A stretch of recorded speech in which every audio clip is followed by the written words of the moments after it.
This is LS, and you're on Thorin's YouTube channel, so cut the Western shit. When Biofrost came into the team, right, can you give me any insight on that move? Like, did you have anything to do with him being picked up? What was the situation on that? Yeah, so we had a bunch of options. This is going to be funny for a lot of people. Because I'm assuming a lot of them were famous players that you didn't pick, right? Yes. Okay, so here are the options, okay? First one, history teacher. The streamer, 30-year-old, former history teacher. Okay. I didn't know who he was, okay? I was trying to do it objectively. I was like, there's a guy in solo queue. I'm doing it with him right now. He's so good. His name is Old Man Chad. And then we did some, the coaches did some research and Peter, that's history teacher's Smurf.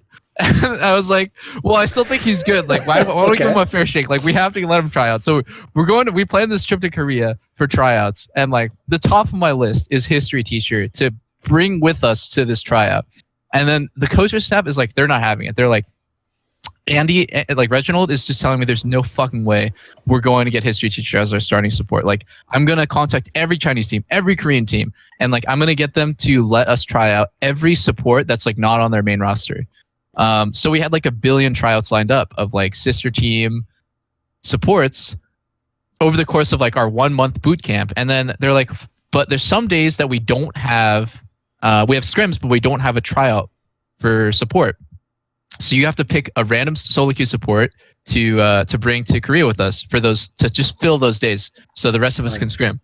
It can be anybody except for history teacher. So I told them, I was like, okay, I'll go look. I looked at the top ranked support. It's actually two supports right next to each other. Papa Chow, who's still in academy right now, and SKT Frost, which is Biofrost. And I was like, this fucking guy is he's just an SKT fanboy. The fact he's called himself SKT sounds bad already, right? Yeah, what? Why is he SKT Frost? And so I asked them both if they wanted to come. They both said yes. I had to pick one. I do it with them both. Papa Chow failed his tryout, so I liked Vincent as a person. He seemed chill, so I was like, okay, you can come. So that's how I picked him out. Handpicked, baby. Was that when you were in Korea though, and you were trying all these different Asian supports out, which obviously, by the way, would have been a big deal if you'd gotten a big import player.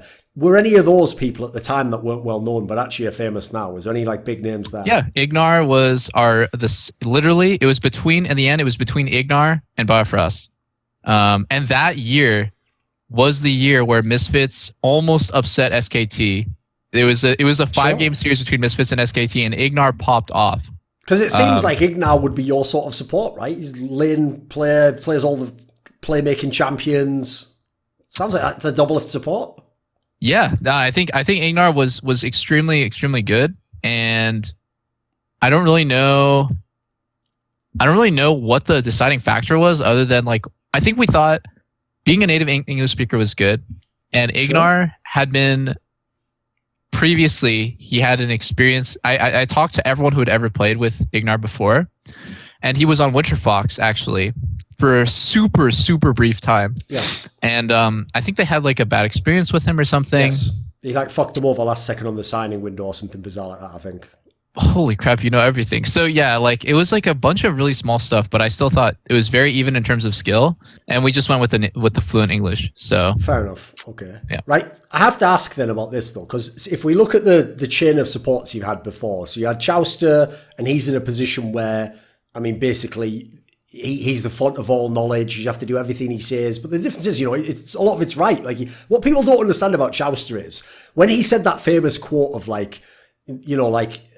whole bunch of them, but you must do exactly what I say or whatever. Everyone should just, everything I say is correct or everything I say is right. People don't understand when they're like, wow, that's really arrogant. It's it is really arrogant, but he also was sort of right a lot of the time.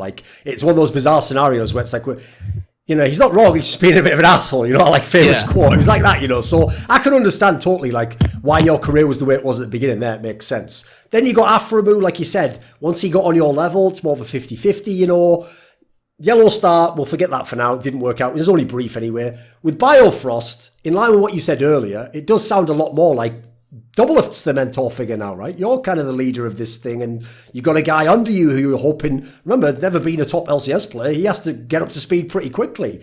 Does this mean that Doublelift became a good teammate now? Became a better teammate? Could help other people who aren't Doublelift and Doublelift level talented? Yeah, dude, it was so important for me. 1 week, it was a couple weeks in, and and Vincent or Bio was having a rough time. You know, it was first time that he's scrimming LCS teams. Came back from their Korean boot camp, and he was feeling confident, but we're getting smashed in practice, and I was being pretty hard on him. And then later that night, like after a few days of like kind of being hard on him, we went out for dinner, and I asked like, "Oh, Parth, like where's Vincent? Like where is he at?" And he said, "Oh, he's in his room.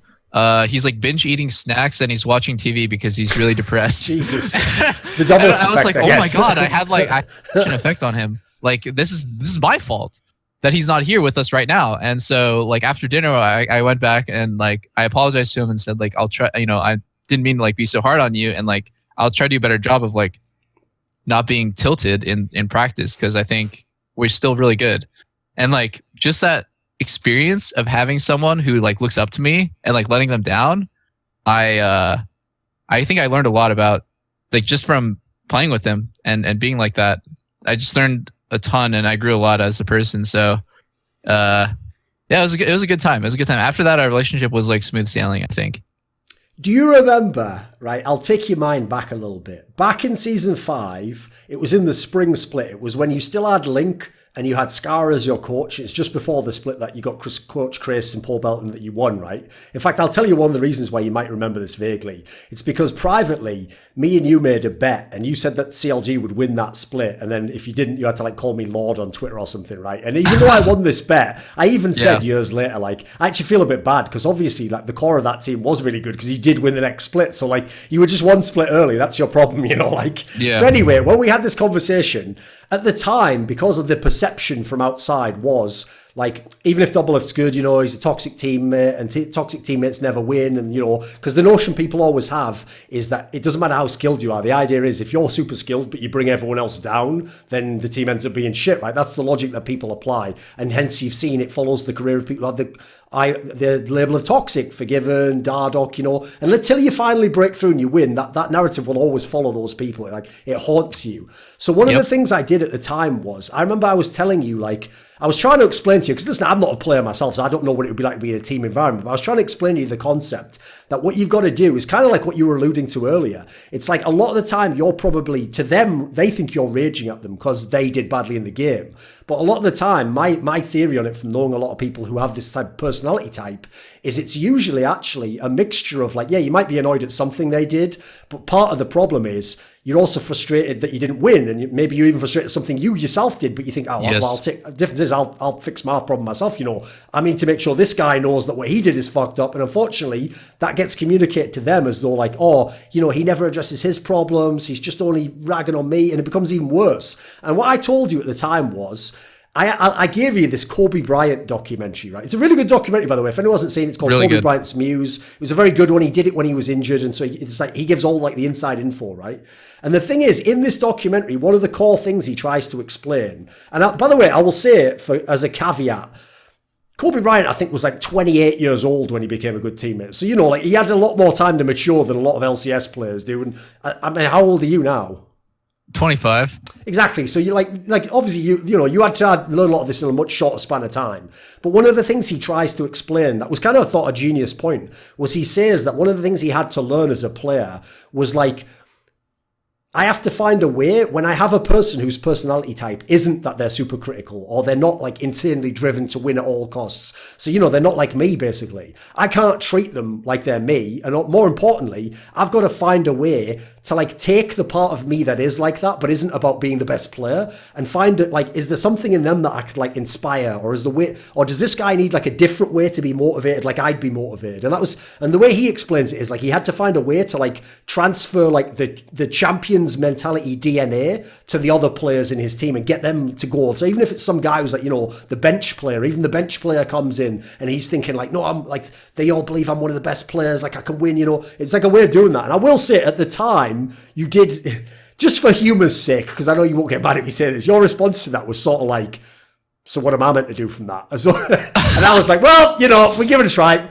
Good luck, good luck, Donald. Have a nice career. Like, yeah, you tried. What lessons did you learn over your career? Because it sounds like, sure, it took a lot of like tough instances, like actually finding out someone's upset or someone took something the opposite way to you, but It seems like this is something you've developed as you've gone through your career. I notice now you haven't had any teammates, mate, in your last few teams, even when they failed. No one's really flamed you publicly. No one's said any stuff in interviews, particularly. So things must have improved. What do you think you've learned?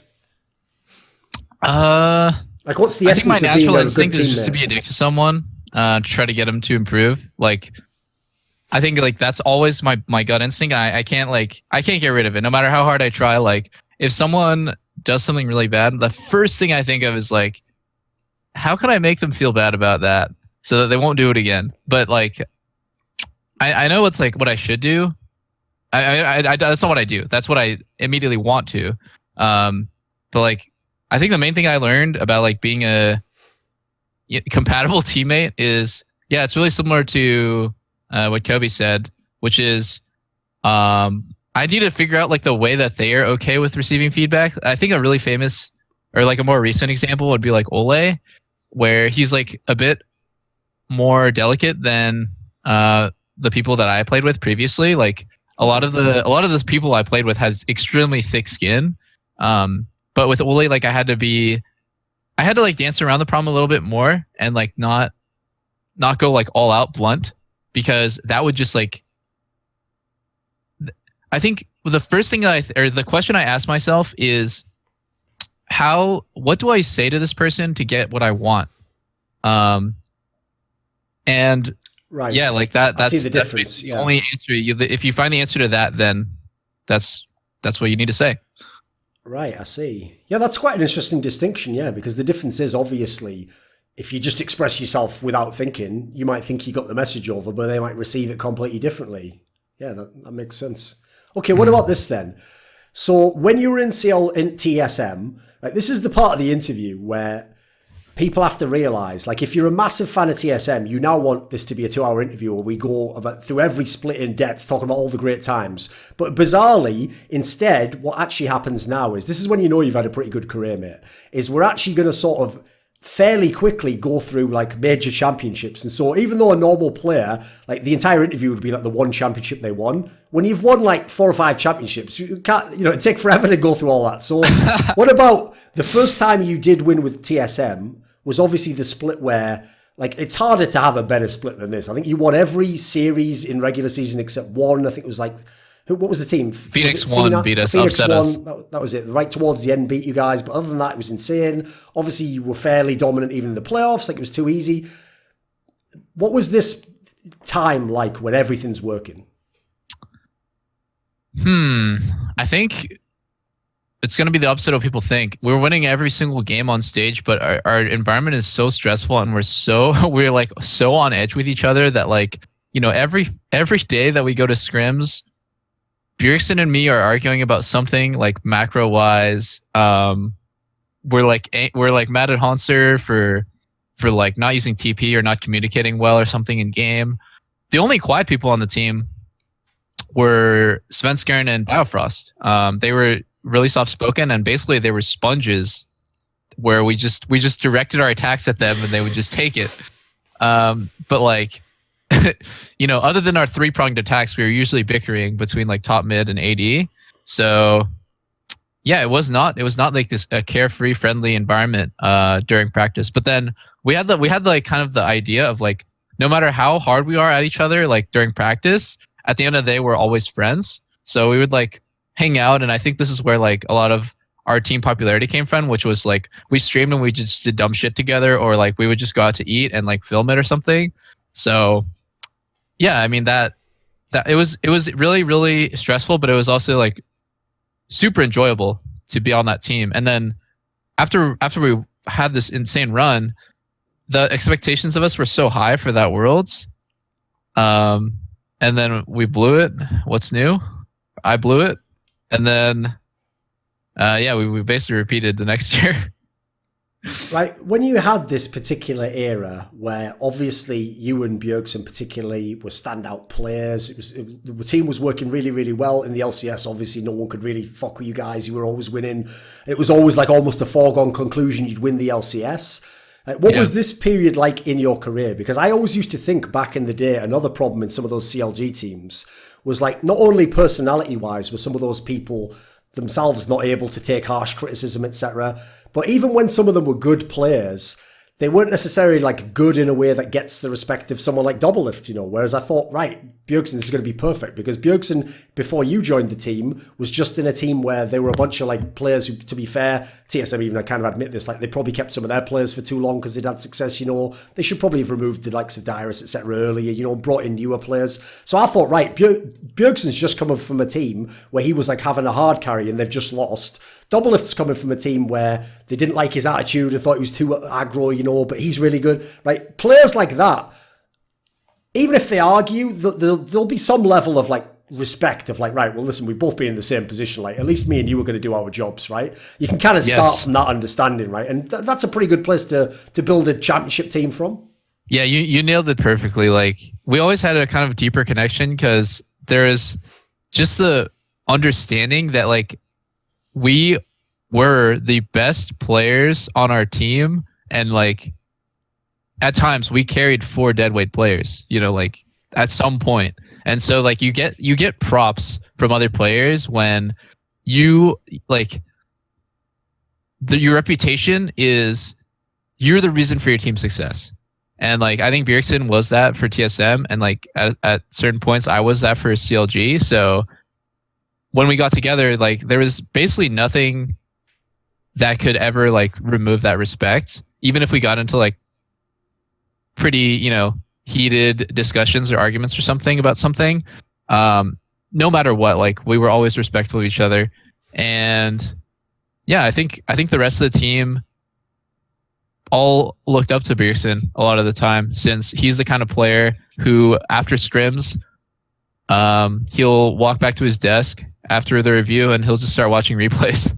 He'll just start watching replays of like Korean mid laners and taking notes. So when you have a player like that on your team, what are you gonna do? You're not gonna go home. You're not gonna go to your room and watch Netflix. Like you're gonna play solo queue or watch replays too. I don't know if you remember this, but like I said, cause that split, your team was so dominant. The MVP race was literally Bjergsen versus Doublelift. Like whoever was third wasn't even really in the race. And as I remember, like at the end, Bjergsen won, and like he like even then, first place votes were like 17 said Bjergsen, 13 said Doublelift. So like, you know, this is like a close one, right? Up to that point in time, obviously now with Team Liquid, you have won the MVP. You know, they got that honor, right? Bjergsen won that MVP, and at the past, because CLG didn't win sometimes, other people won the MVP. Do you think have some of these MVPs been stolen from you, Doublelift? Should you have had a couple? Should you have had this dude, one? Season 5 when Rush won it, I was not even mad. I was just like, how did Rush win it? And then that one, I think that one was definitely a toss-up, so I didn't really feel anything. I was just like, oh, bummer, I didn't win. And then when Bjergsen took his acceptance speech, he actually mentioned me, which I thought was really cool of him. I didn't ask him to do that or anything. He just knew that, like, you know, or he just felt like he should give me a nod on stage. And so I felt, you know, really happy for him and really good that, you know, he shouted me out. So I didn't really care too much about then. I find it really strange that I feel like a lot of the time it's just pure RNG who wins. You know, it's like, oh, it's going to be Bjergsen and someone else. Like randomly, it's just going to be that person. And then I feel like I won randomly too. It was just like, I don't even think I was playing like an MVP level performance that regular split, but I got it on Team Liquid. And I don't really know why. I was playing good, but like I thought relatively I was playing better. And the other splits, like Season 5 summer and Season 6 summer. So yeah, to me MVP doesn't mean too much, but it is kind of cool that I can now say at some point I got MVP. Okay. Right, like I said, what we'll do is for some of the topics like that, we have to address them. Like I can't just pretend Season 6 Worlds didn't happen, like everyone on TSM. No, but anyway, like this was the one, right, Doublelift. When we talk about the later one and some of the other ones, okay, there's some, right, where even though in theory it's not acceptable if you're number 1 seed from a region to not get out, this is the one where, like, I can vaguely forgive it the most, because at the end of the day, we now know that other Samsung team went to the fucking finals and almost won Worlds. The RNG team was pretty good, which we already know with Mata and those guys, you know, and at this point, they obviously had Uzi. It's not like these teams were a joke, and obviously, for a number 1 seed, that's a pretty fucking hard group to draw, but at the same time, it is a killer, right? Because that is a team that you go to Worlds with, and you've got to believe it's got a chance to go deep, right? This is the time to go to the semis or go to the final and do an amazing run, right? Yeah, I mean, our group was Splice, RNG, and Samsung, and we felt like Splice and RNG were not going to be, huge hurdles to go over. Like obviously the biggest one is always going to be that your eye is always on the Korean team. So we're like us and Samsung. It's a battle between us for who can be first seed or who's going to make it out of the groups. I don't really remember how I felt going into it, but the main feeling I have like during that Worlds was we were all just like really stressed out, and I think our bot lane was just like not playing well together. Me and Vincent. It wasn't like anything individually. It was like we were playing both fine, but I think the pressure just really got to us, and this is like where I kind of got in my own head a lot as well, where it's like, oh my god, what if people like associate me as like a choker or something? Because I'm like playing really bad, and then it just spiraled in my head that maybe I am a choker, like maybe I can't play on a world stage anymore or something like that. And then and it was just like it all came down to that one game, and I fucking threw. And I'm never ever gonna forget it. That me and we're playing Lucian, and I think we're playing Lucian Tom Kench, and I think we were just completely shitting on. Oh no, we weren't playing Lucian Tom Kench. I think we were playing like Lucian Braum or something. Or Lucian Karma. We were just shitting on Samsung's bot lane. We were gonna beat Samsung, and we were gonna make it out of the groups if we won this game. And Bjergsen got solo killed by Victor at like level 2. So I was like, this is my game. This is my time to shine. I can do it. And then I forgot the rest. Yeah, something happened. I think like the computers all went out, and then they just said, "Oh, Samsung the power went out by default." Yeah. So anyway, no. Here's a question I have along those lines, though, which is, again, this is what I'm about to say is speculation. Like, I don't claim to have any basis to this, so you could tell me it's all wrong and it's all nonsense. In which case, fine, we'll keep moving on. But I just noticed as a trend, whenever I've heard you talk in interviews about other AD carries, other bot lanes, I'll say bot lanes because I know, for example, if you play someone like Mata, you respect him as a support player, even if his AD carry isn't amazing, Even if Uzi doesn't sometimes have as good a support player, you're going to respect Uzi. It's like you look at these amazing players in the bot lane, and the part that I found a bit disturbing was it wasn't like you just said like these guys are amazing. It's like whenever you talked about those players, I almost felt like in your mind you thought it was okay to lose to them because they're so good. And like the rationale I gave when I explained it once on a talk show was that I've known a lot of players who were very, very talented players like you, where like individual ability is very high. And what happens is a lot of the times players who are individually very good get really annoyed by like the luck that's involved in the game. So obviously a better player in games like League, obviously a better player can lose to a worse player.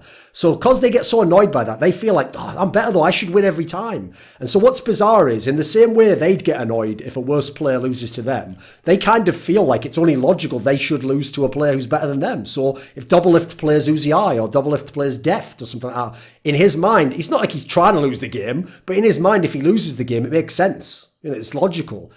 Is there anything is this just a fan theory I've come up with? You're definitely right. It does seem like you lose to these players a lot. You're my fucking therapist right now. You're actually right. Yeah, I do feel that way, like in some capacity, that it's okay to lose to Uzi because he's Uzi. Like if he beats me, I'm just like a stepping stone for him across like his path. But like I know that doesn't make any sense. Like if I truly believe that like I can be as good or better than him, then it's not okay. Like I should expect to win anyways. But I do have a ton of respect for Mata and Uzi as players. And so maybe I'm like trying to soften the blow for the potential loss afterwards. Right. Because this part does go. But think about it. This part actually goes very counter to what people's perception of you is in terms of your public image. People think, oh, he's this cocky guy who thinks he's the best and he can never lose. But there's some different shades in there for sure, right? Yeah, man. I don't know. I don't even know the best way to approach it. Like it must be just with pure confidence that I'm gonna win, and to not even think about like the possibility of losing. to them. But I lost to them so many times in my career that I don't know. Like I am like used to losing to Uzi. I've gotten numb to it, which I need to like unnumb myself to the pain. Fair enough. Right, what about this then? When it came into season 7, one of the things that was bizarre about this year was this was the year where you announced that you were going to take the spring split off. And so you were going to stream, and then luckily you were in a position where you had the potential to still come back to a team, and you were going to come back and see how the summer was, you know, because you needed a break. You played for so many years. That's all the reasons you gave when you did it at the time. Now, when that happened, okay, publicly, TSM was like, cool, we're fine with that. We can get to Wild Turtle. And you know what? It went well. They won the split. That was all fine. This is the problem, Doublelift, is if that really was just the story, it all makes sense. It all checks out. Everything everyone said was fine. It's all accurate and logical. But the problem is this. First of all, something must have changed, because at the end of the split, all of a sudden you were on Team Liquid, you were playing again, you know. So out of nowhere, you were playing again. And then obviously in the summer, you did come back. But if you remember, I did a video when it was announced you were going to join Team Liquid. Reginald did an interview with me. And in the interview, he says, like, yeah, we'll bring Doublelift back in the summer, but there'll be a competition for the bot lane position. Like, you know, it won't just be like, he won't just slide straight in and Wild Turtle. Like, yeah, thanks, but no thanks, you know, like, see ya. It was like he wanted it to be competition. The idea was you'd have to win your spot back, right? If I'm sat back, and again, this part's pure speculation. This part doesn't come from any inside info. If you ask me, like, gun to my head, what do I interpret that situation as? It goes like this. TSM, if Doublelift says I'm sitting out the split, they don't really have that much of a choice. They have to kind of say, yeah, okay, I guess. But I don't think deep down they were particularly happy with that. I think they were sort of like, what the fuck? Yeah, I guess you can do that. Then they got Wild Turtle. What the fuck? We're winning all these games. Whoa. Oh, okay, this is interesting. And then Doublelift sees Wild Turtle's winning all these games in TSM. He's like, holy shit, I better get myself back in there. So he comes back to play, and then they're like, well, you can come back to play, but you can only go and play for Team Liquid. You can't come in a TSM roster. You said you're taking the split off. Then after the split, you know, you've proved yourself again. You win your way back in, problem solved. But when they then cut you a bit later on, that does all seem like there's a chain of effect, a cause and effect here. Like, well, how would you explain it? Because I get your side. You want to split off, that's fine. What would you explain about this whole situation? Because it's kind of a bit murky. Yeah, no, it definitely completely changed my relationship with TSM, especially with Reginald and Bjergsen, I'd say, who are like the main components. Like, I mean, I could go into the reasons why I took a split off, but like, there's a lot, and I just basically the gist of it is I just wanted to take a break and see if if I enjoyed streaming more than being a pro. Sure. So you know, after I saw TSM doing well, I did feel like I needed to go back, but I was like, I'm gonna stick with this streaming thing. I miss it, but I don't know how much further I have to go with streaming. And I did it for a couple more months, and I was like, well, I'm not getting any more enjoyment out of it. I guess I'm capped in terms of like how much I'm going to like this career. And I don't really like it that much. I think I like being a pro more, so I'm gonna try to go back. And so in an effort, literally just in my effort to be in good shape for trying out for TSM, Reginald wasn't bullshitting. Like I have to try out, and I have to work my way up like a normal player would. I don't just get my spot back. So I wanted to just scrim with LCS teams. I went to every owner and I asked them, could I, like, in exchange for kind of like your team being able to play with me and get my feedback, like on your team play and stuff like that, like maybe give your support some pointers, give your team some pointers overall. Can I like scrim with your main team? And your AD carry sits out, like I just sub in for a couple games. I just want some competitive practice. And like TL was like, wait, what if instead of just scrimming with us, you played with us on stage? And I was like, I don't know if that's okay, but I'll figure it out. Like, okay. Yeah. And they're like, yeah, no, like we really, really need you. Like we're going to be relegated.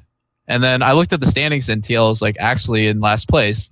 And so this is where the pivotal moment comes. I go back in, I practice with Team Liquid. We play against TSM the next week.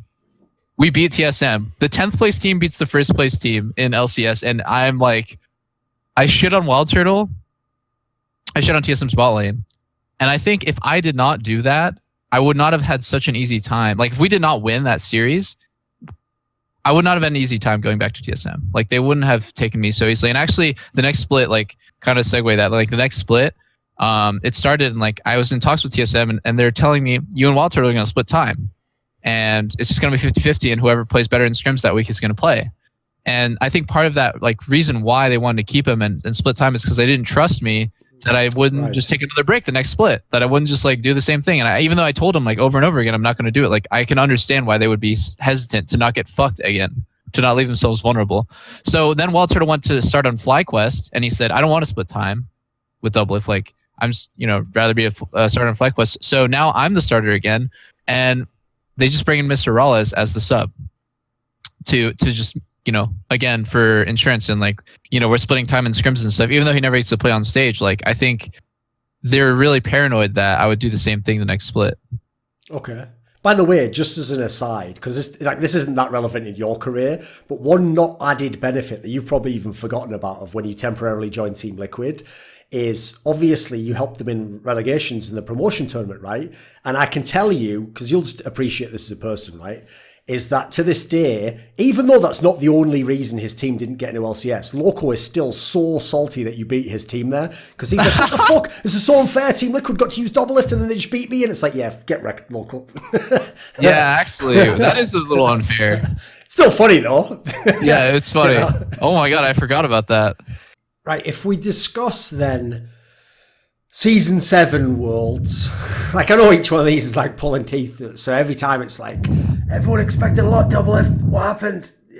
Shit, didn't it? Like, it's always the same story. So here's the question I'll ask instead. Was Season 7 different from Season 6? Like, on the one hand, it was, like, for example, the group in theory in Season 7 should be easier. There was no, like, massive name teams that everyone thought was going to be amazing in your group. Because at the time, like, WE wasn't exactly a team Westerners know were any good. There's a lot of reasons to why the group on paper was easier. But since the collapse was pretty similar, and obviously this time, to be fair, at least this time it took place in a tiebreaker rather than at the end, was it a different experience, the problems at Season 7 Worlds from Season 6?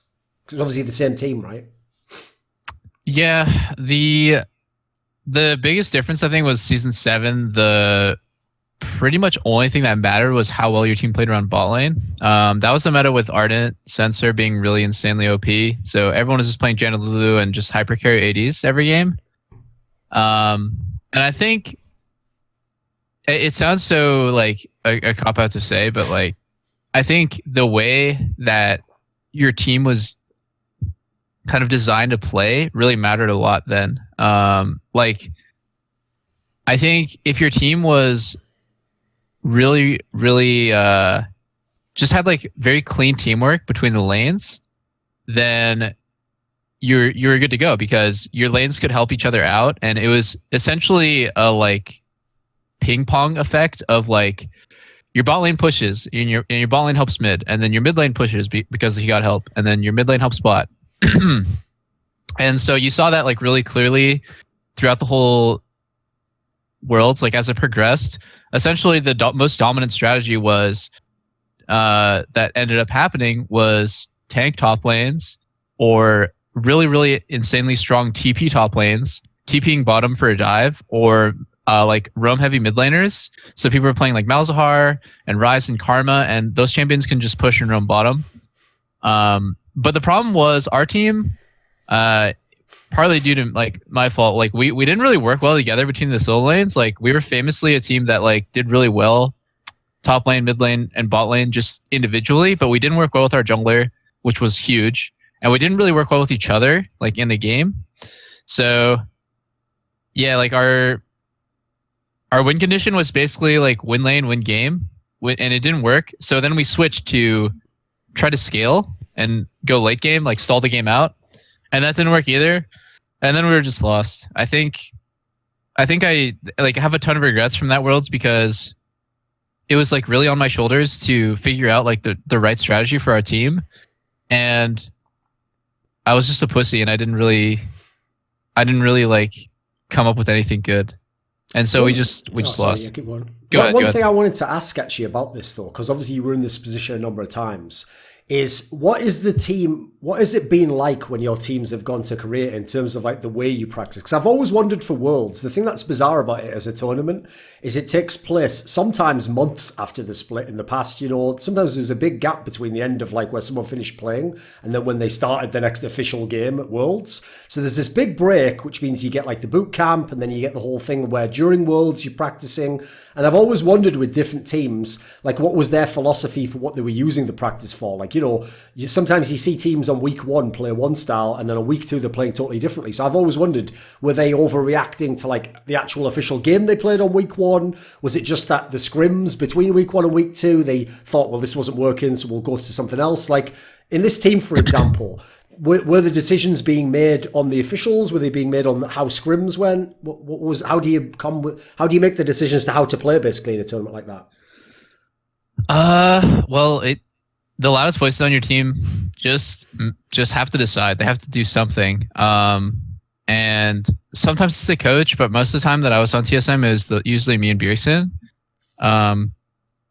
But I think the first difference between playing domestically and then going to Korea is like once you start scrimming against the top teams in the world, your win rate is essentially cut in half. Like, let's say that you know in NA I'm winning 80% of scrims, which is actually really common for like the top teams to just you know lose 1 game a day. Maybe sometimes most of the time just losing 0 games a day. But you go from like an 80% win rate to sometimes like a 40. So you're winning like way less. And then one thing I learned from Jensen that I thought was like very interesting was like mentally, it's like important to always remember what it's like to win. Like always remember how to win and like what it feels like to be ahead and to feel like dominant. And like I think a lot of the time that you go to Worlds, you forget that. You forget the feeling of like just being so much better than your opponent and giving them no respect whatsoever. Even if it's not a conscious effort, like you play against strong opponents and you start noticing a lot of their strengths and you stop noticing their weaknesses as much because you're losing. Sure. And like, I think sometimes the Korean bootcamp feels really counterproductive because it's like our style just completely changed. And like, I agree with like what Jensen says about like basically this last year of Worlds with C9, like that our team like forgot what it's like to win. So we're just kind of like, I don't know, we're not like as aggressive as we should be. And it's not a conscious effort to play that way. It just happened. And I think that's exactly what happened to us in season 7 as well. Okay. Right. Since you said before about like, so you've mentioned a few times, okay, there was times where you and Bjergsen are arguing with each other, but at least I hope people watching the interview understand that, as we've alluded to before with some of your past teammates, whether that's a bad thing or not depends on who the person is and how they like to communicate and, you know, how they can take criticism, etc. So I could expect Bjergsen someone where, you know, that's fine with him. If you want to debate over whether something was correct, that's fine, you know. I'm sure you probably even like sometimes to have someone who can actually debate those things as opposed to him being the bad guy like he was in some of his past teams, you know, where they're the ones, I don't know, holed up somewhere with Netflix in a big bag of popcorn crying into it. So yeah. The question is this, right? When I did my reflections with Bjergsen, I've got some bad news for everyone who's a TSM hater, by the way. Like, cause he just seems like the most perfect fucking player of all time. Like, you know, always says the right thing, plays awesome in the game all the time. Like, the idea of him having a bad split is like he was like the 3rd best player at his role, you know, like, it just seems too perfect, Doublelift. Like, I'm with the TSM haters. I wanted to find a crack in the guy, you know, and find out that, like, he's, you know, secretly he's actually a piece of shit, you know, behind the door. It's all fake. It's all act. And actually, I've got bad news to report to everyone. It's worse than that. He actually is like that. He just like, you can't get the crack out of him. Like, I'll give you an example. When I did my reflections with him, he even asked me to delete a certain part of the interview just because he thought he was too critical of a teammate in it. So I was like, fucking hell, man, this is a nightmare. Did you delete it? I had to, mate. I always agreed to. Like, that's one thing that people might not know about me. But if someone actually asks me to before, I don't feel comfortable with that, I'll say, okay, fair enough, I'll take that out. So the point I'm getting to here is he's someone where clearly an interesting individual and someone who can be harsh but has his own side. Right? Did the relationship actually deteriorate with Bjergsen at the end? Because when people see that TSM chose to remove you, and obviously he stayed, and there were real discussions, you know, like, unlike in the past, this really was the first time there could have been a TSM without Bjergsen. I'm sure they at least had to think about it, in the past. Obviously, you're never thinking about that, but, when he was a part of many of the world's failures as well, and obviously the team, people thought, it was like an example of a team where the players are too good for those results to be happening. So you kind of feel like you have to blow something about this up. You can't just make one change. You've got to make big changes. So realistically, people probably thought, it's picking between Doublelift and Bjergsen, right? That's probably TSM's option here. Because you don't want to throw both pieces away. They're both like MVP calibers. You want to keep one, but you want to start over again. Do you think Bjergsen was involved with Doublelift not being in TSM anymore? Like, do you think it got to the end, Bjergsen decided it was time to go? Yeah, no, I think like he is a main driving factor in pretty much every roster change for TSM. Like, he's the main voice.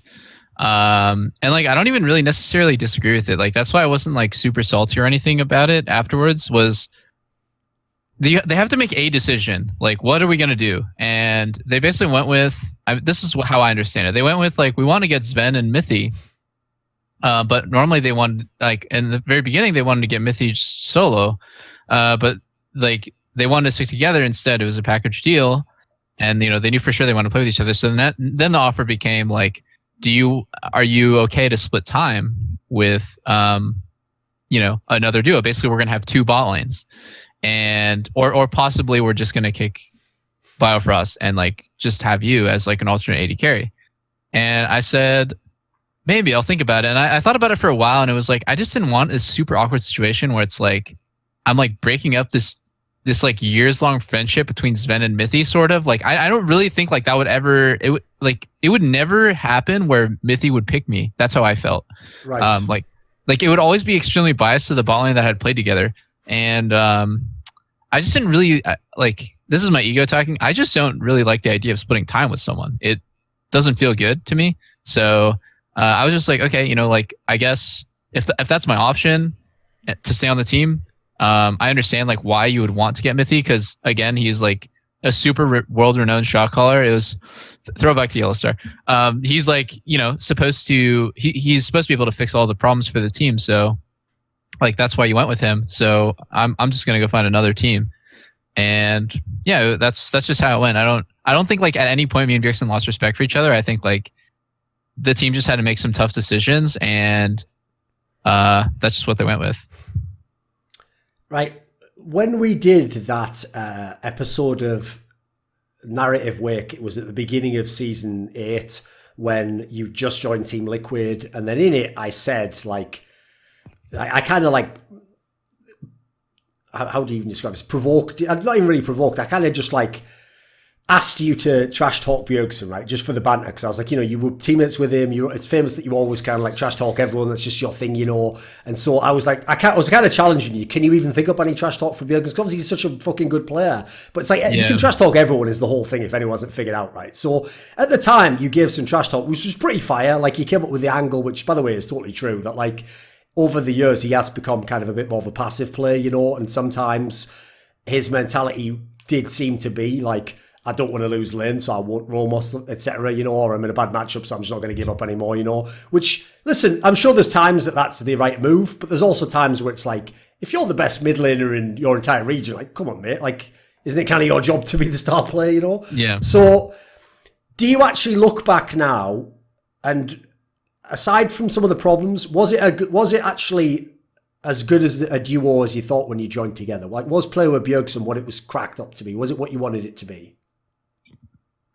I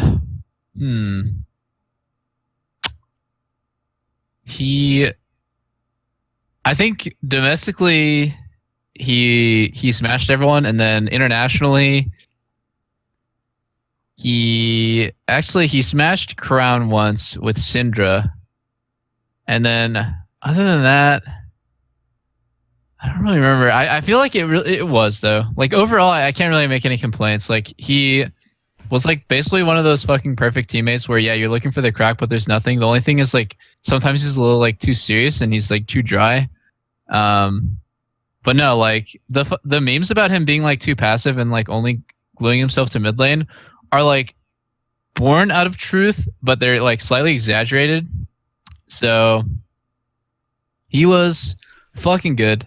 I hope if when he does his next interview with you, he can.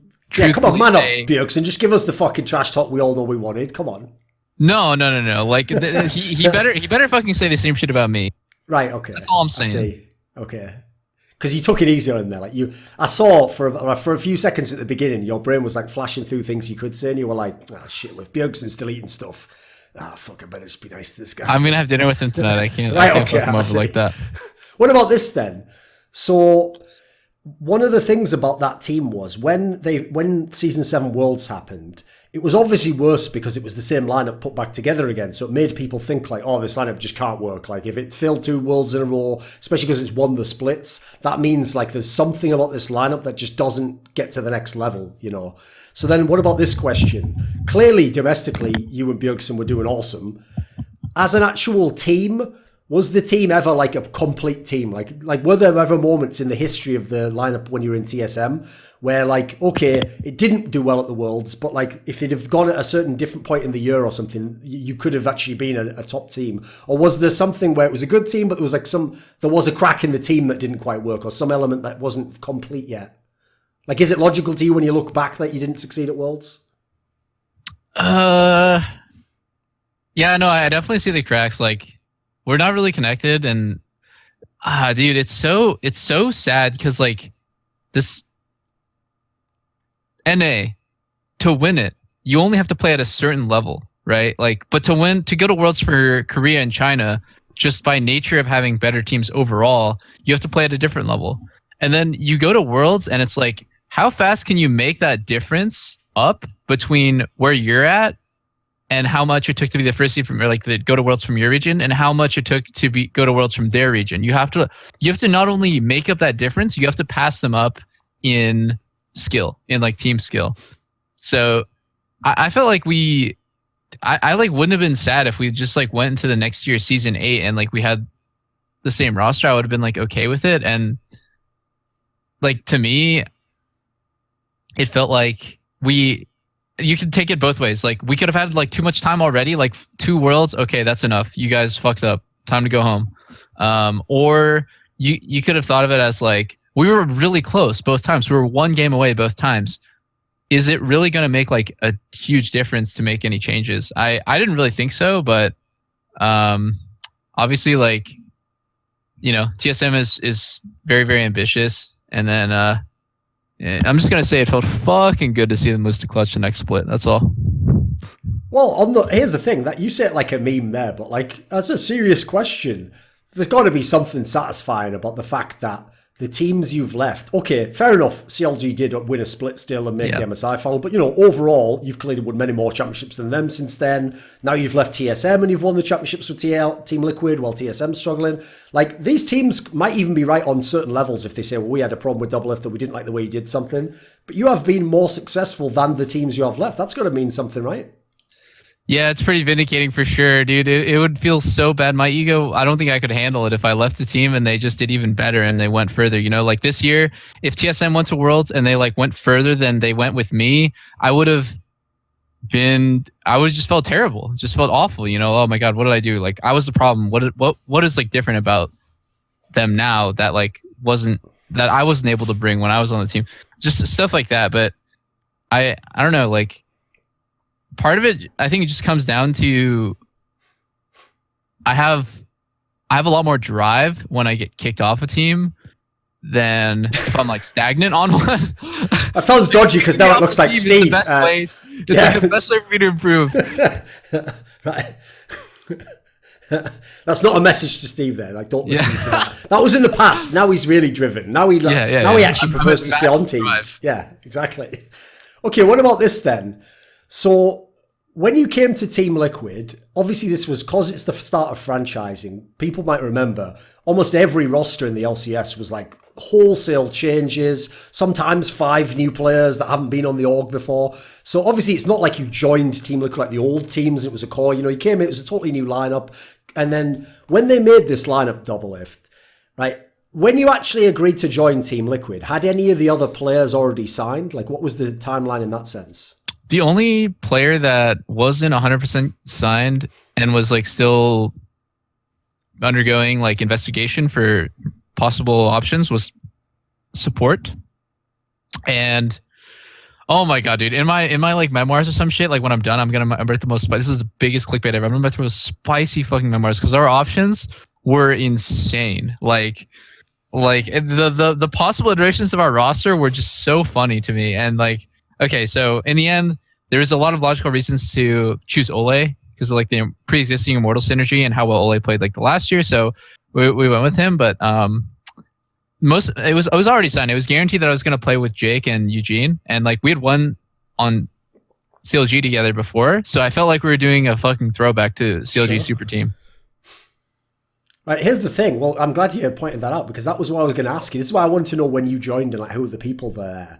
Because if Steve Arneset was trying to convince Doublelift to join a team, this team looks like, you know, the old meme of everyone saying like CLG was just protect the Doublelift all day long. This looks like someone made the blueprint of like, how would you design the best protect the Doublelift team ever? It's like, right, we'll get Impact. He literally likes to play tanks. He's one of those weirdos who actually enjoys it. He's just going to do that all day long, and he's pretty stable. You play, you know. Plus he's Korean, so he gets that cachet of like, wow, I've got a Korean on my team, cool. And then you've got, as you say, Smithy's played with you in past teams, is one of the only teammates I'll notice that hasn't ever flamed you of the CLG era, which means he must at least vaguely like you. And I believe he even said in the past that he was one of the ones who like didn't vote for you to get kicked or something like that. So sounds perfect there. And also, NA junglers don't have the best history, but you know, he's been fairly successful in Immortals and CLG and now Team Liquid. Then mid laner, it's Pole Belter again. Job is just hold mid, do a good job mid, mate, be good domestically, cool, that's all I need, that's all great, nice, don't be Link. That's always my joke with Paul Belter, his main job, don't be Link. He's done a great job of that so far in his life, just Paul Belter, isn't he? And then support player, at the time, seemed awesome, right? Olleh was just with Cody Son, who, I mean, everyone's going to flame him now. I was way ahead of the curve on that one, I was flaming him way back. But you know, if he was playing with Cody Son, who the fuck would want Doublelift? That's like, I'll make some sort of a joke like Cody Son who doesn't die all the time in team fight. I don't know. Whatever jokes and memes you want to put in there, folks. So you get the point I'm making. Like, Olleh seems like a playmaking support. He's going aggro all the time. This seems like the dream team for Doublelift to join, right? It's like, right, in you come, and if we succeed, obviously Doublelift's going to have to be a huge part of it. So great lineup for you, right? Yeah, a lot of pressure, though. A lot of pressure. Immediately out the gate, I knew, like, okay, you're right. Like, Impact loves playing tanks. But, like, he's not going to take over the game playing tanks. That's just the way that works. And Pole Belter is, he's like really, really, really good at the champs he's good at, and the ones he's not, like, we don't even touch. So I think in terms of just like overall consistency and stuff, like I had to step up, and if I didn't, like, we were gonna lose. So yeah, that was a fuck ton of pressure for sure. And our team was awful out the gate. Like I don't think like we were expected to end the split like winning it, when halfway through I think we had like, it might have been just like a negative win-loss ratio. Like we were not doing well in the standings whatsoever. Right. Obviously, in fact, that's actually a detail people always forget, because you won this playoff so dominantly. Everyone forgets you had to start in the first round because, as you say, the seed wasn't that great by the end, you know. Yeah. Right. Obviously, you did win the split, and then the next one you won as well. Obviously, this time in more confident fashion. Right. When the team did kick into gear, though, despite the fact you also later had a Worlds failure, in domestic play, what's interesting is, unlike the TSM teams where when you were winning there, like almost everyone was smashing their lane and it looked ridiculously dominant, in Team Liquid, it wasn't like quite as far ahead of the team, but it looked like the coordination was very good domestically. What would you say to that? Like, how was the team in terms of like atmosphere, how the coaching staff, did it seem like everything was implemented? Our coaching staff on TL is like a billion times better than TSM. Oh my God, I forgot to flame TSM about this. Dude, TSM's coaching and like ability to just like influence the team, it just isn't there, dude. I don't know what happened with Song either, but like I basically have had useless coaches my whole life, and then I had Kane, and like I can't jack Kane off enough. This guy is a fucking genius, and like how much influence he has on the team is so much compared to every other coach I've had. And I don't even know, like, I have no idea how he would compare to like Korean or Chinese coaches, but I think just like objectively, he's really good. And I feel like, yeah, like most of the reason why we're able to like turn shit around, like start playing good together and like actually work as a team is because he emphasized so much the whole year on team play.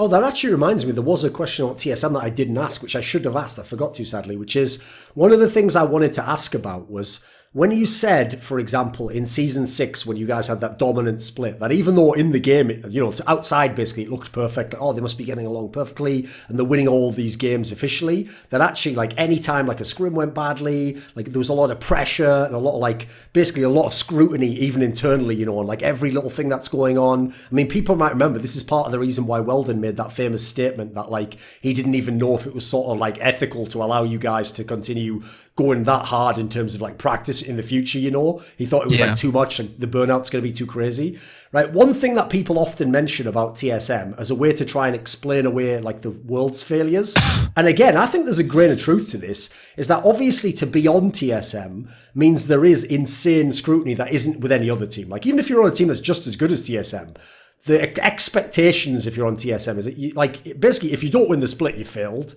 If you don't make Worlds, you've definitely failed. If you make Worlds and you don't go out the groups, you've failed. It's like basically you have to be one of the best teams in the world, and you have to accomplish big. It's you have to win, or that's it. There's nothing. There's no cool way to explain away why you didn't win. So is there an element to that atmosphere that is that part of what's contributing to why the team has had its problems? Like it's not an excuse. I'm just trying to really get a sense for what it's like to be in the team. No, I think it's a double-edged sword. Like, there's times where Reginald would come into the team and be like, "Guys, you need to uphold like TSM's legacy. We've never not made the finals. Like, we've always been in the finals. We're supposed to win every split. Like, we'd never don't make worlds." And those kind of things can be daunting at first, but like, it can also be super motivating because you'd be like, "Holy fuck! Like, what am I doing? Like, why am I sleeping? Why am I I don't know, watching YouTube? Like, if I fuck over TSM's legacy, I'll be the first." I'll be the first player on that roster part of the first roster that just ruins a tradition. And I mean, now it's broken, but when I was on the team, it was like a huge motivating factor. Yeah. Luckily, it wasn't you. You were gone by then. It was close to the Yellow Star, but we made it. Yeah, like the other way you could take it is like, you could just be like, holy shit, that's a lot of expectations. You could like, I don't know, get in your own head, but I actually really enjoyed that part of TSM. I think having a winning culture, which is like a really overused term, but it's like the best way to describe it. It actually helped a bit. Okay, right. In Team Liquid, when you took this team, and obviously there was the 2 international tournaments that people mostly remember. We'll forget Rift Rivals because I don't care about that either way. Like I don't think any region really gives a stuff about that. But anyway, whatever. No. There was MSI where there was the whole thing where like your team obviously started very slowly, and then you had that bizarre scenario with Olleh happen. Right? Forget the part about like the results at the tournament. Can you give us some insight as to what this Olleh scenario is? Because it'd be one thing, right, if someone had come out and they'd said, oh, he's not doing well in games, or, he's having some sort of like, he's nervous or something. But the fact that he described it as he benched himself, which makes it sound worse, because then it's like, what the fuck, you taking yourself out the game? What actually, can you give us any insight into what went on there? Yeah, I think the main thing I can say is like, he definitely did bench himself, and I remember feeling super weird, and I was arguing against it, and I actually talked to him. Holy shit, this is gonna make me sound really bad. I like raged at him afterwards because I was so upset that he would do that. I basically just I asked him to talk to him like one-on-one outside, and like I just blew up. I was like so upset that like, we're not gonna be able to play with our starting roster, and I felt like it wasn't fair to anyone on the team, and like I didn't even understand why he was so unconfident like that he would do that.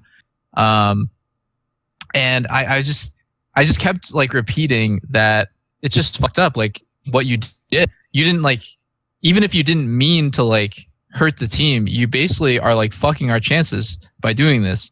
And like it felt so out of the blue to me. Like everyone is really stressed out from MSI, right? Because you're basically scrimming against literally the first seed of every single region, every single major region. Sure. So scrims are like really hit or miss. Some days going good. And so you feel, okay, I can breathe easy today. And some days you go 0-6 or you go 0-9 and you're like, holy shit, like, is nothing we do good enough? Like, what are we going to... But so it's very stressful. But like all of us are trying to deal with it in different ways, and then we just get the news. Oh, tomorrow we're playing with Joey, and I was just like dumbfounded, I guess, and yeah, that whole situation, I definitely didn't deal with it well. When I get angry, I get really fucking angry, but that was just like a really strange. I actually forgot about that. The main thing I remember about MSI is that we were the only bot lane that shit on RNG's bot lane and beat RNG in that tournament.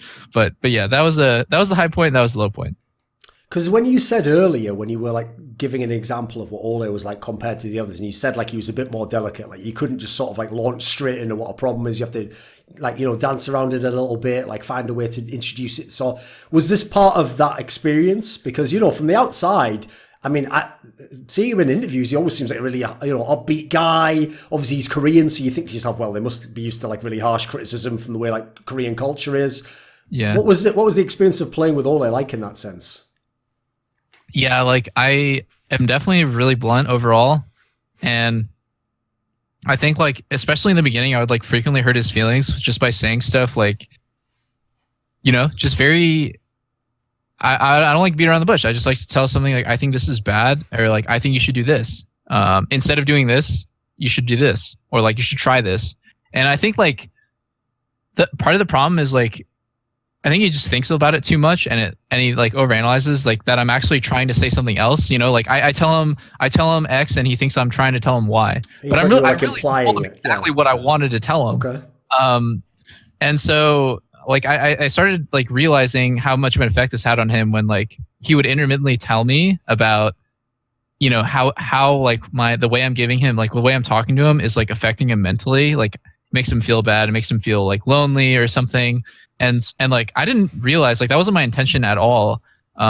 So yeah, I think I just had to tailor like my language to better suit him.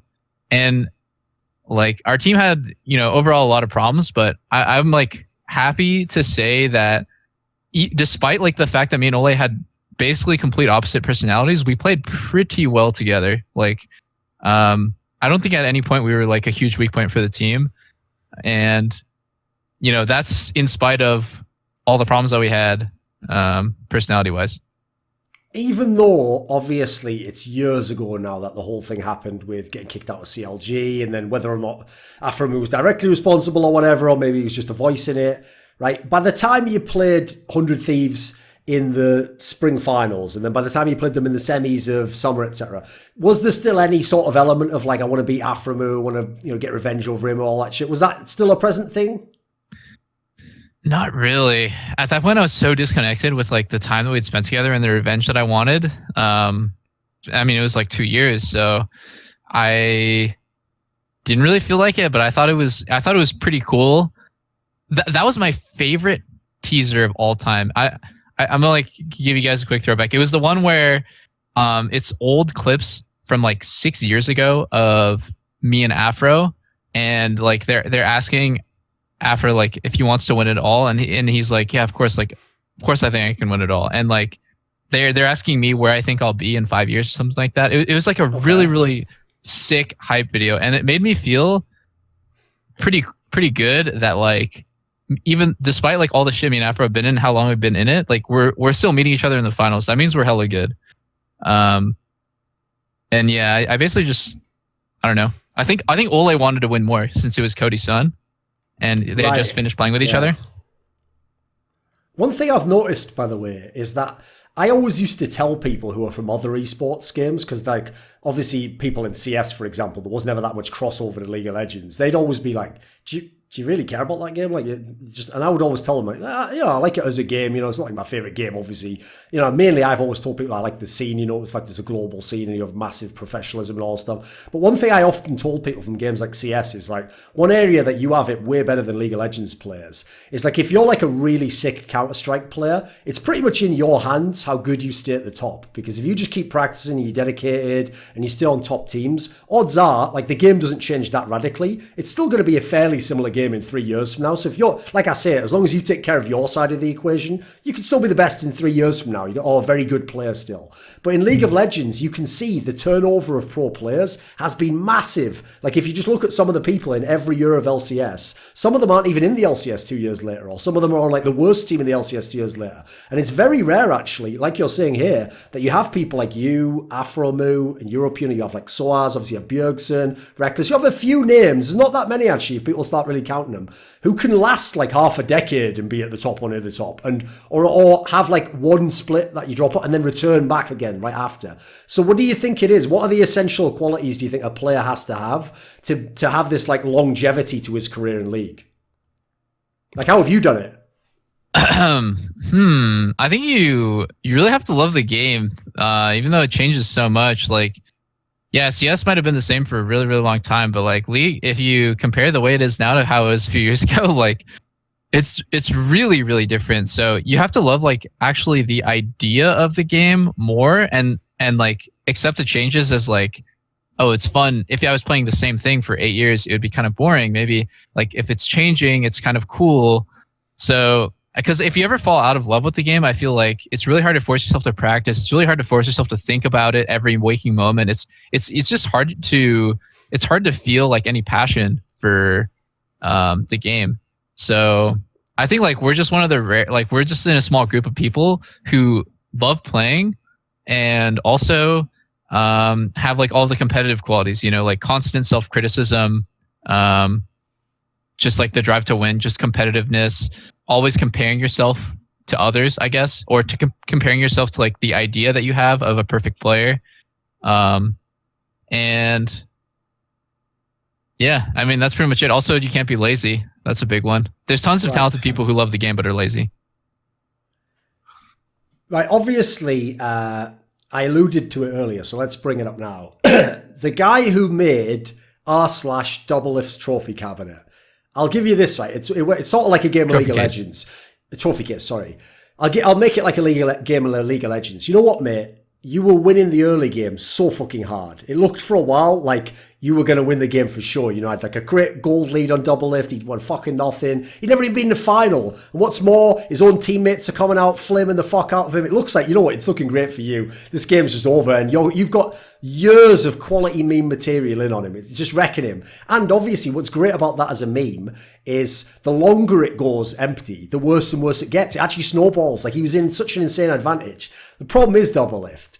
When you go ahead and chuck, you know, sort of like 4 or 5, a few championships in there, you chuck an MVP in there, you know, starts to, you know, the joke sort of backfires eventually, doesn't it? So what do you think about that angle? Because if I took the perfect points, so say I said like after the spring split of season 5, when Link releases all this shit and it looks terrible, at that point in time, a lot of people might think, as you alluded to earlier in the interview, oh, maybe Doublelift's career is he's the guy who he was a really good individual player, but he never had the team success. And obviously that would then be written off as you were too toxic or too arrogant or something, you know. But what people didn't know is from that point on, you've been in every LCS final, you've won most of them, you've made all the worlds after that. As I said, you won the MVP. The career turnaround's been kind of crazy. So internally, was it actually like, was there a big change? Was it just that like small things had to change, like getting different teammates, getting things to change? How do you look at it in that sense? Because, you know, what was destined to be a failure of a career has become a fantastic one. I think it was a huge load off my shoulders that I'm not cursed. I think the same load will be lifted off my like mind when I make it out of groups. If I make it out of groups. When I make it out of groups. And like the whole time I was on CLG, I thought to myself, like, what if I'm just cursed? What if I'm never gonna win? Like, people always compared me to Leonardo DiCaprio in that I'm like never gonna win that award, the championship, and like it made me like question myself a lot in terms of like, what's the point? Why am I putting on all this effort if I'm never going to win it anyways? Or maybe like I will, and this is it. This is the one chance. Okay, it wasn't. Maybe next time. And then when like when the thread came out, I read every fucking comment. It was like thousands of comments, and of all the ones, the only one I can remember it was a meme one. It was a dank meme died today. Press F to pay respects. And like I felt the same way. Like a dank meme died today, and I feel like reborn. I'm like a new person now, and it's just gone. It's dead. It's never gonna come back. I can like just get rid of it forever. And it felt it felt pretty invigorating. I think that like really motivated me a lot, because then I could like look past just winning my first tournament. Because, you know, at the time, like I remember after you guys won this summer split, someone brought up this stat where, like, when you're in the final of LCS, I think you've lost like 3 games ever and you'd won something ridiculous, like 20 or something. So in the finals, it's like an amazing stat. Well, again, when you were in CLG, the other thing they used to throw around to everyone, since you were the star player, was always like, you're a playoff choker. That was the rep, right? Yep.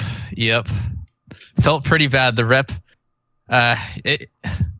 like I always think, what if they're right? You know, what if I am a choker? I just don't know it. Like I'm just don't want to admit it or something like that. So, yeah, shaking that off, it's so important, dude. It makes such a huge difference in like your happiness level, to take away like stigmas that like you're doubting yourself, and then okay, you can be comfortable now. Being as you've now won all these championships, and the other guy who had all the championships was obviously your old teammate, Bjergsen. You won a couple together. Is there a rivalry, Doublelift versus Bjergsen? Is it a real thing? Obviously, you don't play in the same lane, but is it a real thing? Is it a rivalry? Yeah, no, I really want to win against him more. Just because he was my friend and former teammate, and like I want people to maybe revisionist history, you know, look back and think, oh shit, maybe Doublelift was like, he was a star. Like he was the reason why TSM was successful, and Bjergsen was just there for the riders. I don't know, like it, that'd be pretty good. Not trying to discredit him, but like I just want to show him like who's really fucking good. And also we're playing for who has the most LCS championships now, so it means a little bit more. Yes. Right. Now, obviously, I can't go too much into Season 9 and the off-season move because they've only just happened and we don't know what the team's going to be like, etc. But I did have one question, which, well, a couple, but one general theme, which is this. So first of all, the players that were removed, Olleh, the support player, and then obviously Pobelter, the mid laner, right? If I had to be really cynical again, from the outside, Doublelift, these kind of look like moves that Doublelift might have wanted. Like, obviously, Olleh, like, he did decently at times, but, you know, I would go ahead and guess Doublelift probably thinks there are better support players that he personally could have playing with him. And then the Pobelter one, you alluded to it before, so you're obviously thinking along these lines. The problem is, yeah, we can all acknowledge as a domestic player, what a great career Pobelter's had. Think of all the teams he's been on and made the finals with, etc. Unfortunately, he is another player, though, who hasn't had a great track record going internationally. And in his particular case, it's harder to make excuses because if Doublelift or Bjergsen or someone like that fails in the group stage, you can ask, oh, why is it, etc. But when Pobelter fails there, it's more like, well, it seems a bit unreasonable to expect him to actually like smash all the best mid laners in the world, etc. Or play when it's like a carry champ mid lane meta. Like, that just seems unreasonable. Like, it feels like you're asking too much. So, am I right? Are these sort of moves that Doublelift either wanted or approved? Well, this is the first time I'm ever going to talk about this, but the only feedback I gave you, Pobelter, because we were really similar in the sense that like we both do really well domestically and like don't ever have success internationally. I basically didn't really say anything. I said like, I think he's really good and he had some bad games at Worlds, which is pretty objectively true, but like I think his potential is really high, and I just left it at that. Like that was my feedback about him. And as far as Olleh goes, like the real like negative thing that I said was just I think the pressure really got to him at MSI and Worlds. Like I really do. I think he wasn't playing like himself, and he wasn't able to like show how good he was, because if he literally just played as if it was like NA solo queue or like just a regular LCS game, I think it could have made a really big difference in our results. We were 1 game away. But like I couldn't really say anything because, you know, I'm also part of the problem, and I basically didn't want to come off as like I'm blaming everyone else and I don't have like enough humility to realize that I'm a part of the problem. So I didn't really like push for anything at all. I think you know, the what's it called? Predictions, the theories that like I'm like the secret mastermind behind all these changes. Yeah, they're pretty off. Basically, I was told of the roster changes, and that was that. I just got told. Even though you say that, like obviously you want to take responsibility yourself for failures at Worlds, etc. Right? Again, this might sound like a loaded question, but I don't really care.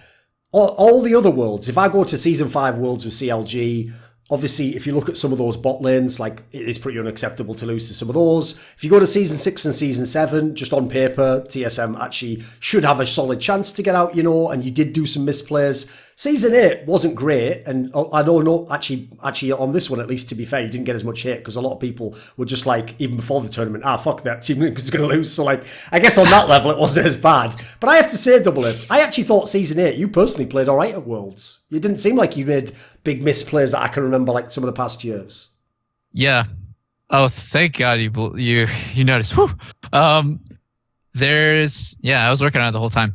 I was working on it literally the whole year. I just wanted to make sure, like, if I got to Worlds or if I got to MSI, I would be the reason why we won, if we won, and if we lost, that I wouldn't be a liability, that I wouldn't like make it worse. So I'm pretty proud. Like, it sounds really fucking stupid because we lost. We did make it out of groups, and I was really sad. But like, I felt proud in a small way that, like, that was my best international performance year ever. Like, since like Season 2 maybe, or like since like the way old days. Like that felt good because it gave me hope that the next year could be even better. Right. When these players now come in, so when Jensen joins your team from Cloud9, etc., is this like a scenario like you had before with Bjergsen? I mean, this is another guy who's been like an MVP candidate. You know, he's been the best player in his team. Did you get that vibe? I basically just got the vibe instantly when I played with Jensen. Was like, holy shit, how is he so good? Like, very similar. I think very similar to the first time I played with Bjergsen. But I can remember this one more vividly because Jensen, I mean, he smurfed at Worlds to bring his team to the semis. And then, as far as I could tell, his coach forced him to play Lissandra 3 games in a row, which is like, why did you put like one of your hardest carry players on a like tanky, non-carry type champion 3 games in a row? But I mean, I can tell instantly that Jensen is like insanely talented player. So it feels really, really good to play with him. And also, even though he's never won domestically, I can get that covered, and he can carry me at Worlds. So right, okay. Yeah, well, it's genius. See, actually, you have figured it out. Is like what you... Obviously, League is like an anime, so you've got all the plot lines covered now. That's it, yeah, that's the secret. We got it. Well, also, I'll throw in the third plot line. On the Bjergsen angle, where you said before you want people to rewrite history, well, the problem is Bjerg won a few titles before you. Jensen never won any titles, so now if he wins, he definitely was... riding Bjergsen Doublelift's coattails. He just joined the winning team, right? So you got that covered as well. Perfect. It's the perfect narrative structure. We got it, dude. Steve's a genius. What about CoreJJ joining then? Like, listen, on paper, it's always going to sound good when a guy who won the World Championship 2 years ago joins your team. But like, what do you think of this player, and what do you envision? I had absolutely no idea. Like Core, I don't think Core has like too much content out there that I could have seen, and like I had no idea what his personality was like. I assumed he would be like a soft-spoken, quiet, put your head down and work hard Korean. For the most part, I'm right, but actually he's like a lot more friendly, and he's way more like socially active than I expected, in the sense that like he wants to do shit with the team, and he's not like one of the people who after practice he just goes and solo queues by himself and like orders Korean delivery. Like he wants to hang out with us, he wants to duo, he wants to like know what's going on in our lives and stuff, and he'll like stop by my room and say hi and shit. So I feel like he's just like way more friendly than I expected, and that is going to go a really long way because his skills are like obviously very, very well proven. He's a world champion, one of the best supports in Korea, and I think his laning stats with Ruler were like insane. They were like easily one of the best, if not the best, like laning duo right next to Deft and Mata. So I can like really, really confidently rely on him when it comes to like just his individual skill and laning. So the only X factor is like how well he plays with the team, and also whether or not he like lets the pressure affect him, which is obviously wrong. Like, it's obviously false. He's a clutch player. So I don't know. I can't really say too much because like we haven't really played on stage together. But if this team doesn't make it out of groups, then I am gonna get a lot of blame. Like you said, because actually in the tournaments at Season 8, MSI and Worlds, if we just isolate the ADC only, you played pretty well at times, or at least in the bad games you played like decent and you were stable as a player and you didn't really make a lot of misplays, right? Clearly, it has to be something that you think about when you have a track record like this. Like, I was in a lot of teams that did badly in this sense. You know, it's going to come back and everyone's going to think about if they're in that position. But obviously, part of the problem is, as much as you think about it, you don't want it to be like something you're obsessed about in a bad way, because then, you know, the worry is then it'll repeat itself, like the same thing will happen because you overthink it. But it has to be, right, at this point in your career, that's the big goal now, right? Like, obviously, yes, each split, you try to win the split because that's the day-to-day goal, you know? But this has to be, like, the thing in your career that has to happen. Doublelift has to get out of groups at Worlds, if not go super deep in Worlds, right? Yeah. The broad goal of like me is to go deep at Worlds. I don't even know what that means. Am I going to be happy with quarters? I'm going to be happy with semis. Am I going to be happy with the finals when I'm like one best of 5 away from being a world champ? I have no idea, but I won't know what it's like until I'm there. And the only thing that I can really say is whether or not I was a choker in the past, it haunted me for a really long time. And then I started thinking of it as like, why does it matter if I was or I wasn't? Like, it doesn't have any reflection of me right now. Like, I hate the idea that like if I'm a choker, I'll be a choker forever, or like if I'm bad, I'll be bad forever. Like I can be a different person, or I can be like have different qualities from year to year. So I think that's what I broke down this year. Like, I just kind of accepted, okay, fuck it, I choked. Like, that was last year though. Like, that was before. Like, now this year I'm gonna be clutch, or like I'm gonna be sick as fuck. So I think that was yeah, it's really important to like shake that off. Okay.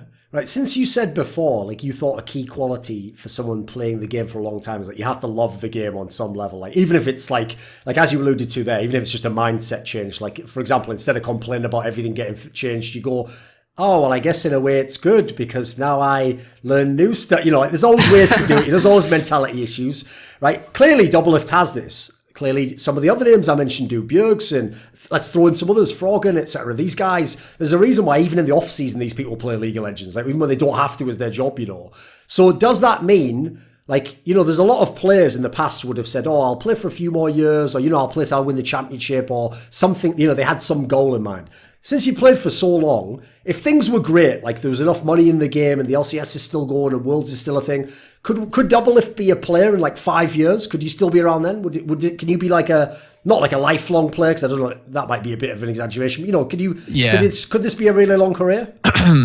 Yeah, I think so. But I told this to Steve as well, because he asked me, you know, like how long I think I can be a pro, and my answer was basically just, if I wake up one day and I just don't really want to practice, or like I don't really feel the drive to win anymore, then I'm fucked. Then I might as well just like bench myself instantly, because I'm just gonna be a liability. So maybe one day, like, I don't know why this would happen, but maybe one day I'll wake up and I'll just want to do something else. I just want to like that happened with streaming.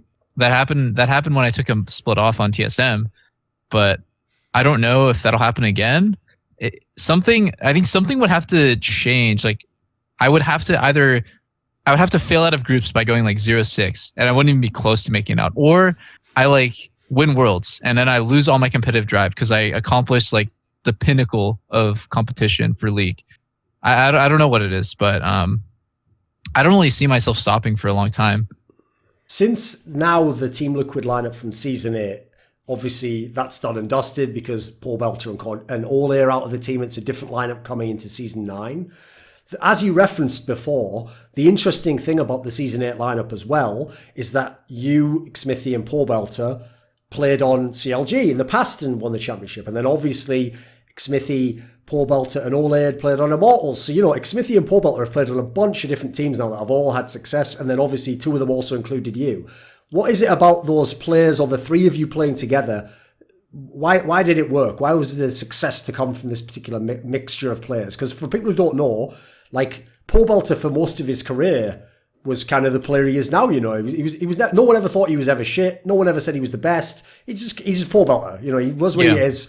And then Smithy, actually, people will forget now because modern fans won't know this, but actually had a terrible career period where after the whole Vulcan period, he was in the wasteland. And actually, I remember there was a lot of teams out there that didn't even care to pick him up. They were like, he's done. He's gone forever. And you guys kind of brought him back from the dead to bring him into CLG. So this is not exactly the 3 players that people would pick that would, have success and be such a great team together. So what worked between the 3 of you, do you think? Yeah. Well, fun bit of trivia. We actually picked ex-Smithy, like you said, out of retirement because he was actually about to just completely quit on doing any esports stuff since no team picked him up for the last like 6 months, and he was just going to go back to school. So like it was actually an insane steal. Like we didn't have to do any bios or anything. We just picked him up out of nowhere, and we won LCS that split. So I think the main reason why we play so well together, we just have super complementary styles. Like ex-Smithy is really, really good at engaging. People memed the one time he missed like a Sejuani ulti and he like shot it randomly or something, but actually his engage skills are ridiculous. I had never up until that point played with a jungler that had such a good eye for when to go in and how to get a fight started. And then Poblitzer, like, yeah, extremely, extremely consistent, because sometimes I just need a rock to play off of. Like, I don't need somebody who's going to be hot and cold. Like, I just need a rock, and like I'll be the player that's hot and cold. So that we have like a control group mid and like an X Factor bot lane. So yeah, I mean we basically have everything as a 3 already. We have like a clutch. We have like clutch ability. I think me and Poblitzer can be pretty clutch, at least domestically, and like an automatically winning lane. Hopefully, like no matter who I'm playing with, like I'm able to win lane most of the time. And then we have like great fighting capability since our jungler is going to be able to start to fight on good terms like all the time. And then like at a certain point, it feels like we can just like plug in whatever top and whatever support, and it's going to be pretty good. So first it was Darshan and Afro, and then it was Impact and Olleh, and obviously they're all great players, but like there's not a ton of similarities between them. We were just able to win. I don't know. I think we have synergy without even like trying to. Right, you alluded to it earlier when I was asking about that lineup getting made. Basically, you said what was the main criticism people actually made, because even though that lineup on paper was obviously all like people who've been champions or in the LCS finals, etc. So already, and that immediately, as soon as franchising began, it looked like a great roster. But the obvious criticism that people had was like, I mean, the old term we used to use was carry threat, if you remember. That was the term we used to use. And if you look for carry threats, it does just look like it's a Doublelift team. And, the other guys are good in their own way, but they're probably not going to be carry threats. Like, that's just not traditionally what they've done. And that obviously, in the end, kind of was a little bit of an issue, at least. Like, we can't ever know, because to be fair, when teams collapse like that at Worlds, it's probably more than just the style. Like, I'm sure individual players played worse or nerves got to them, whatever. So it's not fair to just say like the entire style was invalid. But that's clearly a potential flaw. Right? What way do you go on this? Because on the one hand, if you're a threat yourself and you're a very good player, again, it is great to have someone else who can be relied on in that sense. Like, all right, well, if you have Bjergsen, for example, you could win a game where you don't even play that well. I mean, it can happen. If you're in a team where you're the carry threat, you pretty much have to play well all the time.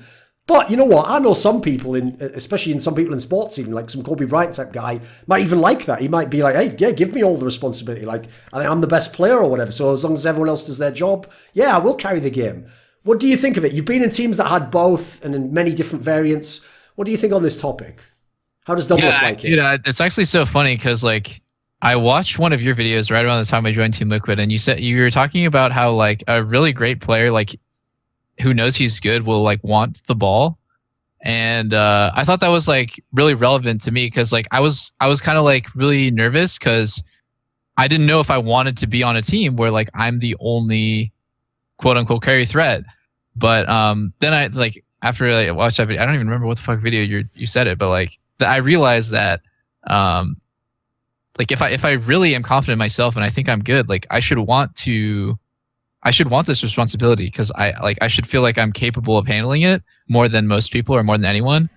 And yeah, I basically just rolled with that. I mean, like the thing I told myself every day was if I'm having a bad game, like our team's probably not going to win. So I need to have like every day needs to be a good day. Like every game needs to be a good game for me. So I worked a ton on consistency. I worked a ton on like having my worst game on my worst fucking day for that to be better than the next guy's average day, or hopefully his best day, but that's stretching it. So yeah, like it got to this point where like I feel like if I was playing like shit, I was still playing pretty good. But if I was playing at my peak, I was playing like god tier. So that roster was definitely strange, but I think we made it work.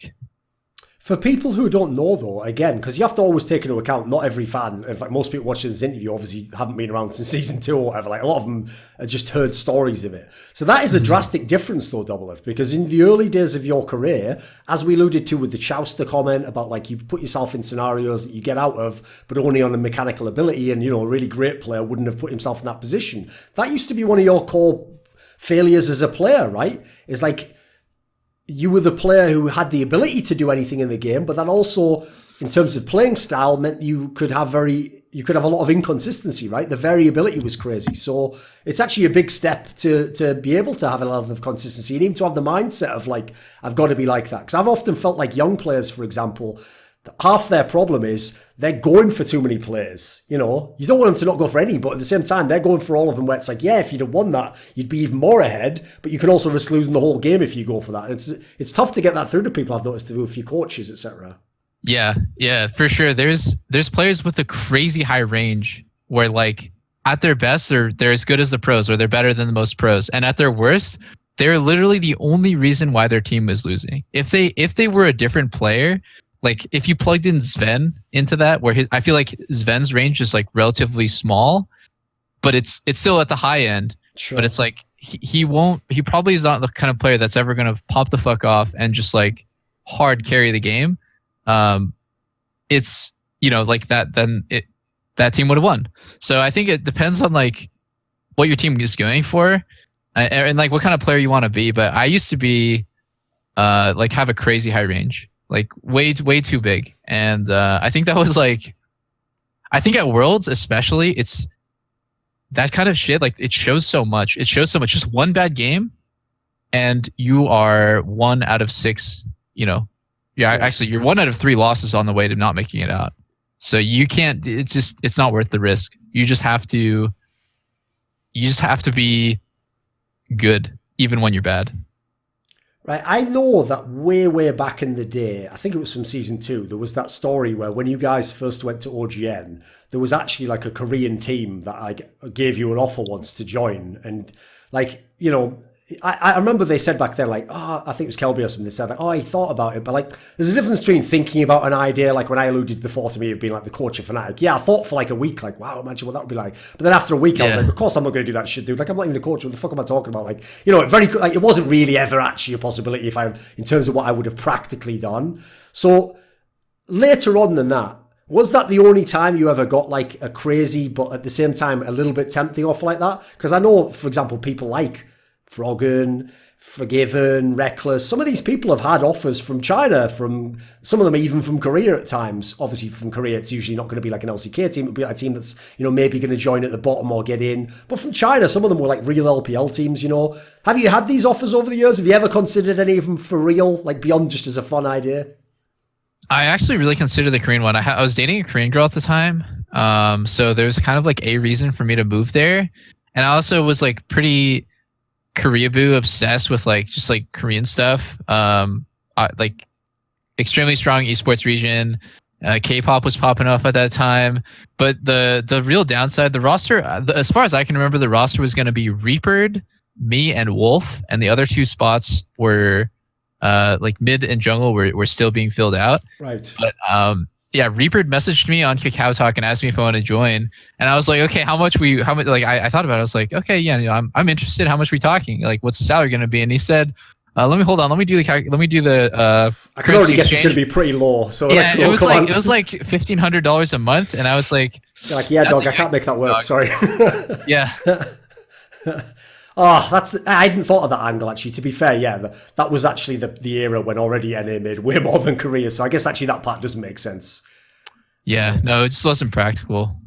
If they offered me an insane amount, though, I might have been the first American import. So basically, what you need to do, if you're an LPL team and Doublelift's at the end of his career, just come in for that last year. Listen, come strong. Bring a big check. We need a lot of zeros on this check. And then, you know, maybe we can make it happen at the end. Would you actually like to do that? Because obviously, people always bring this up because obviously a lot of tournaments take place in China, etc. I know, like, to be real, to me, mate, you're an American. Like, you don't seem Chinese to me. I know ethnically you are, obviously. Would you actually like to play in China? Does it like bring, when you go there, do you have a little bit of a feeling of like, I have a connection here somehow? Yeah, kind of. I'd probably, if I did, okay, first off, probably not, because right now my girlfriend lives in Seattle, so it would be like, what am I doing? Like, moving away? Hypothetical. No, how much? Not in real life. No. Would I go like like losing some other factors? Yeah, I definitely would. I think it'd be so sick. Like, I'd be the first NALCS import to LPL. That would already be pretty cool. And also, like, I could learn the language, I could learn the culture. It would be like a fun adventure. I'm always down with like new experiences like that, because even if it sucks, even if I like after the year I'm like, damn, that was a shitty ass year. Like, I don't want to do that again. At least I got some perspective. Like, I have an experience that no one else really has. So I think that's like super valuable. And also, if they brought the zeros, I mean, how bad of a year could it be? Famous last words, potentially. Right, what about this then? I thought as a fun way to end the episode, since you have played in so many teams in all your career and had so many different teammates, some of them, in fact, a lot of them, very famous players, very memorable players, right? I figured you might be one of the only people who can do this honestly, right? If I ask you this question now, obviously anytime I ask someone to make like a dream team doublelift, the real danger, and this is the reason I used to do that whole like alien skit back in the day, is you don't want them to just say all their current teammates to be nice to them. So the whole point of why I used to make it aliens join the others, because the idea of like, come on man, it's such an extreme scenario, dude. Like, I didn't pick you because, you know, the guy I used to play with 3 years ago was amazing. Like, come on, like, let's be fair. It was only a fun question. So along those lines, if for some reason you had to make like a dream team, but the concept is this, right? This is what's going to make it fun, is each of the players is in their prime. So whenever their prime was, they're in their prime. Who would you want at each of the different roles that they could be in? Obviously it's for fun only. So don't take it personally. I'm gonna instantly say me and Afro. So we got Rush Hour. Who do we want top here? You're talking about my former teammates, right? Yeah, there's a lot of options here, right? Yeah, I have a ton. No one from CLG, that's for sure. Oh, dude, Impact Prime. Yes. Okay, so far we got Rush Hour, Impact Prime, Bjergsen, and Jungle. That's a bit trickier, admittedly. That one's a bit of a trickier one, right? That one's tricky. Yeah. I'm gonna go. Wow. I feel like Xmithy is in his prime. We're talking about. Fuck, dude. I want to say Sven because then it'd be like balanced. As like a real team. Yeah, then it'd be a real team. Let's go. Impact. Okay, so Impact, Sven, Bjergsen, me, and Afro. Okay, not a bad team. That's not a bad team. Especially because the ridiculous thing is, you've actually managed to pick a team that could actually exist now. You didn't even pick one that, if you'd picked like Hotshot or something, you obviously can't play anyone. This team could actually play now. Hotshot Prime. Cut the tape. Right, okay. At the end of the interview then, do you have a final message for anyone or someone you want to thank maybe at the end? No, just shout out to all my fans and Team Liquid fans, to our sponsors, and thanks for doing the interview. This video and all of the content on my channel is kindly supported by Dean Tanglis, Andreas Snazor Westerland, Gardner Wilson, James Harding, Olleh J, Tobias Bernasconi, Nate DOGG, Travis Greb, Tristan Jones, and as always, a special thanks goes out to Jerky's Minion. Do you want to take part in an esports discussion with yours truly? Would you like teasers for some of my upcoming content? See who the guests are going to be. Do you want to ask me a question for my monthly video AMA? Perhaps you'd like to suggest a guest you'd like to see in my content or a topic to discuss. Well, if so, then put your money where your mouth is and join the Scrolluminati today at the Patreon link in the description box below.